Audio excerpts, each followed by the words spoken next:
Elle te regarde, elle t'observe. Et si un jour tu sens qu'elle te provoque, comprends ceci. Ce n'est pas pour te détruire, c'est pour te sonder, pour savoir si tu tiens.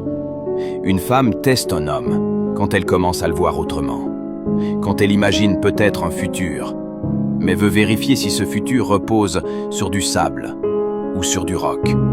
Alors elle teste, pas avec des questions, avec des silences, avec des pics, des gestes qui t'irritent, des distances qui te troublent. Elle devient froide, moqueuse. Elle joue avec ton calme, comme un enfant tape sur une vitre pour voir si elle se fissure. Et toi, si tu réagis, tu perds. Tu t'énerves, tu perds. Tu pleures, tu perds. Tu analyses, tu expliques, tu veux comprendre, tu perds encore. Parce qu'elle ne cherche pas des mots, elle cherche une présence. La force tranquille, celle qui ne s'ébranle pas quand tout tangue. Quand tu réagis, tu descends à son niveau émotionnel. Et à ce moment-là, elle ne se sent plus protégée. Elle se sent seule. Tu crois être proche, mais tu la repousses. L'homme rare, lui, fait l'inverse. Il voit clair dans le jeu, mais il ne juge pas.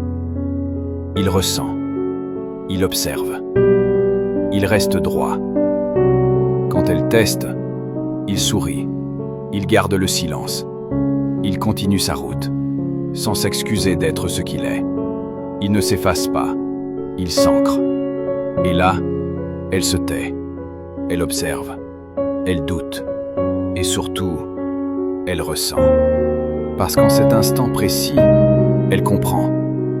Tu n'es pas contrôlable. Et c'est exactement là que tu deviens irrésistible. Le secret, ce n'est pas le pouvoir qu'elle désire, c'est celui qui le maîtrise. Elle ne veut pas dominer la relation, même si parfois elle dit le contraire. Ce qu'elle veut, c'est un homme qui reste sur son trône, même quand elle tente de le faire vaciller. Un homme qu'elle ne peut pas acheter avec un sourire, ni faire plier avec un regard. Parce que c'est là, à cet instant précis, qu'elle se sent enfin en sécurité. Tu veux être cet homme? Alors ne te laisse plus piloter par ses émotions. Reste maître de toi, toujours. Elles veulent l'illusion du contrôle, pas le contrôle réel. Et c'est là que 9 hommes sur 10 se perdent.